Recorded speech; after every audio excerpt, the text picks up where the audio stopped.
I'm here today with Heath Carter, who is the newly appointed co-editor of our Library of Religious Biography series. So glad to have you here, Heath. Thanks so much. Delighted to be here.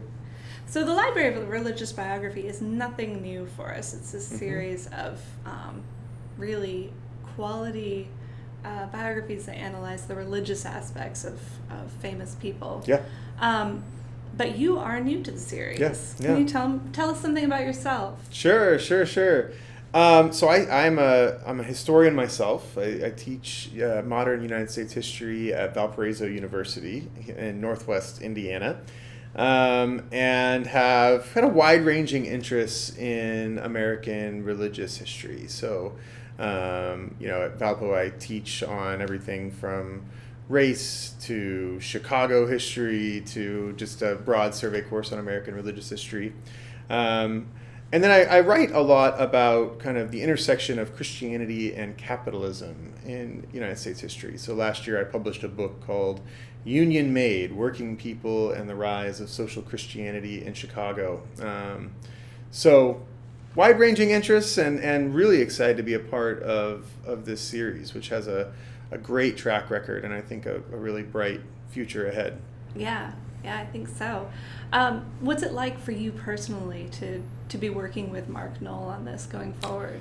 Yeah, it's a delight for me. I was actually Mark's graduate student. I studied under him at Notre Dame. We actually arrived at Notre Dame the same year, and I've had an opportunity therefore to have kind of a different kind of relationship with him. I mean, I was his graduate student for 6 years, and since finishing, I've just really appreciated the opportunity to continue a relationship with him and to be colleagues. And it's really exciting, and for me, just an extraordinary opportunity to collaborate with him on the series. I mean, it's a totally new dynamic and dimension to our friendship to be able to work together on constructing a list. So it's really very cool.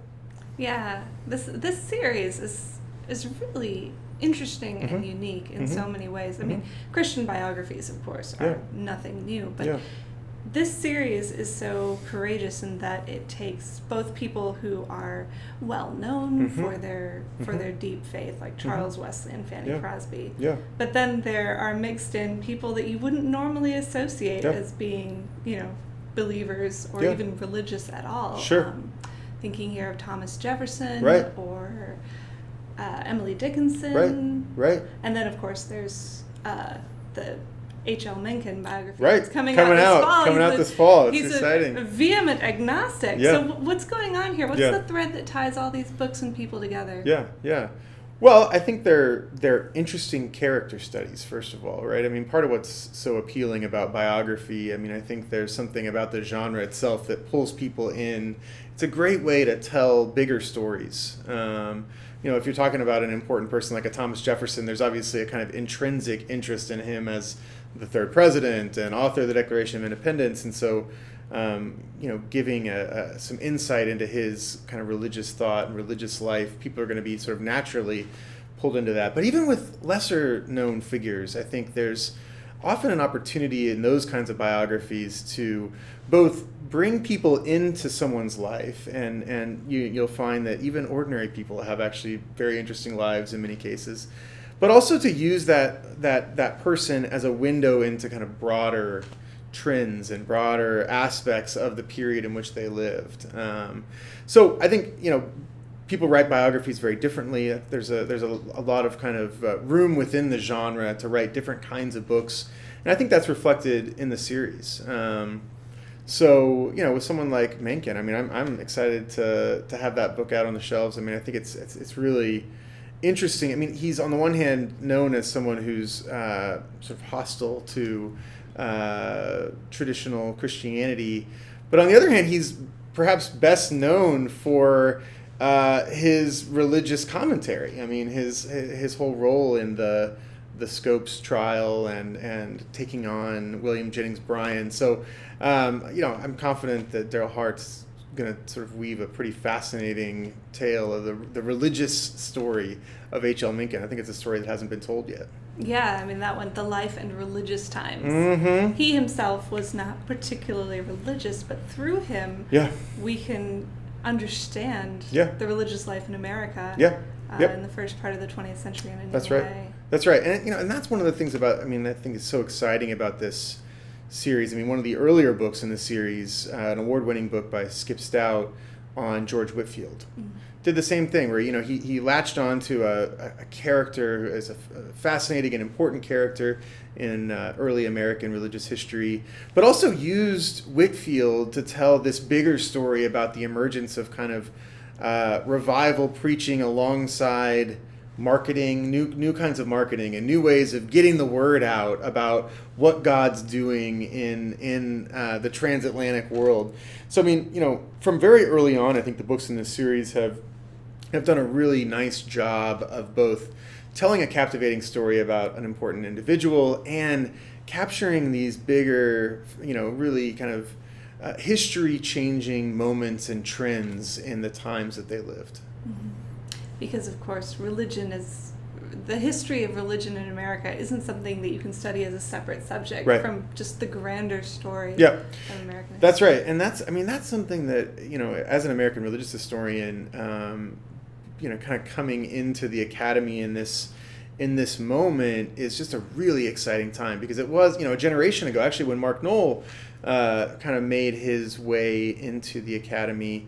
If you were doing religious history or the history of Christianity in United States history, you might have found yourself more on the margins of the broader field. Today, that's really not the case. I mean, the American Historical Association, the largest association of historians based in the United States, organized its annual meeting around kind of religious history a few years back. And increasingly in kind of the broader field of United States history, religion is seen as absolutely vital, absolutely crucial to understanding politics and economics and kind of the things that in the past were seen as the really important matters.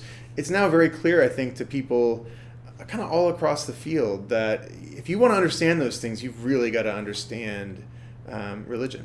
Mm-hmm. And the same goes for people. If you want to understand, Thomas Jefferson or George Whitefield or Harriet Beecher Stowe, you have to understand them as religious people as Absolutely. well. Absolutely. Yeah, and in their full complexity. And that people are often motivated by very different kinds of and sometimes competing things. I mean, that's again what's so interesting about biography is you can really dive into the complicatedness of the decisions that people make and the lives that they lead and the different influences and the things that are kind of tugging on them really can come through in a study of a person.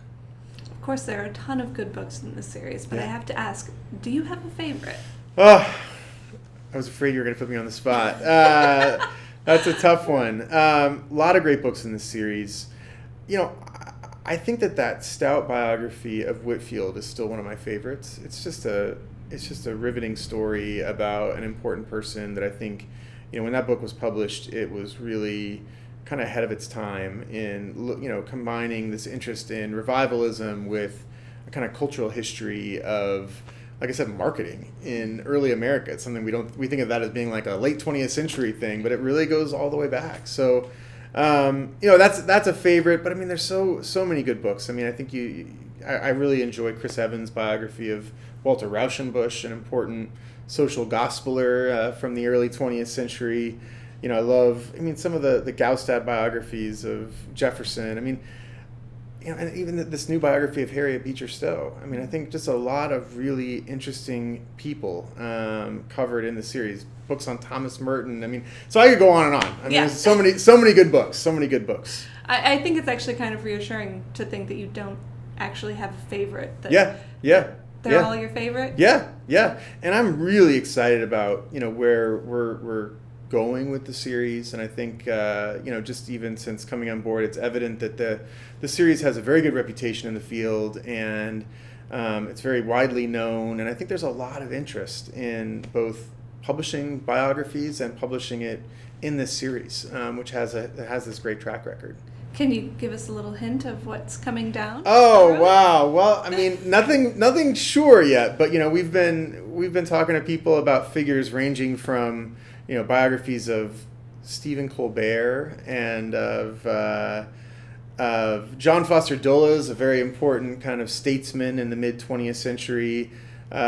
People like Cesar Chavez, and just so many great and interesting folks who I think will really add a lot to the list that we've already got. And then, of course, we have 3 coming out just in the next few months. Let's see, Thomas Cranmer, H.L. Mencken, we already mentioned, and Robert E. Lee, someone that people don't often think of as being particularly religious, and yet there's a lot to talk about there. And there's going to be a lot more coming down the pipe even in the months after that. So I'm really, really thrilled about the way things are shaping up. I can't wait. I'm so glad to have you on board. Thank you. Heath Carter, thank you for speaking with us today. Really a pleasure. Thank you. Heath Carter is, again, the new co-editor with Mark Noll of the Library of Religious Biography series from Eerdmans Publishing.